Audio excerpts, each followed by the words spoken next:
Cap-Rouge et plus particulièrement dans le quartier de la Cité universitaire. Donc ce quartier se nomme ainsi parce qu'il y a plusieurs lieux d'enseignement qui en font partie, dont le campus principal de l'Université Laval, le cégep de Sainte-Foy, mais aussi une petite partie du cégep Garneau, c'est-à-dire la partie qui est à son extrémité ouest. Le quartier est délimité par les rues suivantes. L'avenue Pinchot à l'est, l'autoroute Henri IV et l'avenue Wolfe à l'ouest, l'autoroute Charret au nord et le boulevard Laurier et le boulevard René-Lévesque au sud. De plus, l'autoroute Robert Bourassa, qui traverse le quartier en son centre, a été mise en service en 1975 vu la croissance de la circulation automobile dans le quartier. Bien que l'Université Laval ait été créée en 1852, c'est vers les années 1950 que le quartier s'est réellement développé. Donc, le reste du territoire est quadrillé de rues résidentielles où vont s'alterner des immeubles d'appartements et des bungalows. Voici un exemple d'une rue typique de maisons plein pied dans ce même quartier. Il faut tout de même savoir qu'il y a une plus grande proportion d'immeubles d'appartements que de maisons, ce qui fait en sorte qu'il y a 70% des résidents du quartier qui sont des locataires. D'ailleurs, pour les gens qui souhaitent devenir propriétaires dans ce secteur, c'est quand même important de savoir que la valeur des terrains est plus élevée là que dans les autres arrondissements de la ville. Si vous regardez l'évaluation municipale d'une adresse en particulier, vous allez pouvoir remarquer que souvent la valeur du terrain va être plus élevée que la propriété elle-même. Et ça, c'est dû au fait qu'il y a une rareté de terrain dans ce secteur-là et aussi pour l'emplacement de qualité. Grâce au boom démographique qu'il y a eu au début des années 1950, il y a plusieurs centres commerciaux qui ont été érigés, dont Place Laurier en 1961 et la pyramide de Sainte-Foy en 1975. Ici, ce que vous voyez, c'est Place Sainte-Foy, puis un petit peu en arrière, on a la place de la Cité, et encore plus derrière, c'est Place Laurier. Ce sont donc 3 centres commerciaux qui sont côte à côte, mais qui peuvent être facilement traversés à pied. Pour ce qui est de la pyramide, elle est située stratégiquement entre l'Université Laval et le cégep de Sainte-Foy.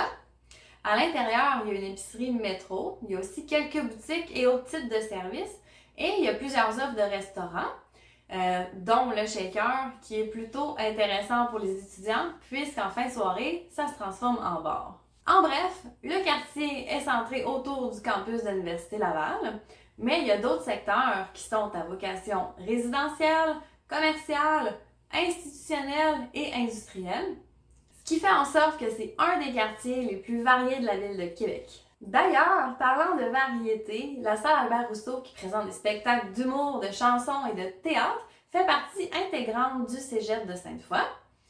Pour y être allée moi-même à quelques reprises, je peux vous dire que c'est une grande salle qui contient 1348 places. Je les ai toutes comptées moi-même. Alors, pour clore le sujet autour des institutions d'enseignement du quartier, je vais vous montrer quelques photos de l'Université Laval. Quand je suis allée, c'était vers le début du mois de septembre, donc c'est la rentrée scolaire, ce qui fait en sorte qu'il y avait beaucoup de monde. Il y avait des chapiteaux qui étaient installés pour accueillir les étudiants. Il y avait vraiment une belle ambiance. On voyait que les gens étaient contents de se retrouver après 2 années de COVID. Ça m'a quasiment donné le goût de retourner aux études. Vous serez probablement pas étonné d'apprendre qu'il y a beaucoup d'étudiants qui demeurent dans le quartier. Il y a des endroits en fait sur le campus même de l'Université de Laval, mais ce que je vous montre ici, c'est sous la pyramide de Sainte-Foy. C'est un secteur où il y a uniquement des immeubles d'appartements, puis je vous dirais que la majorité sont pour loger les étudiants.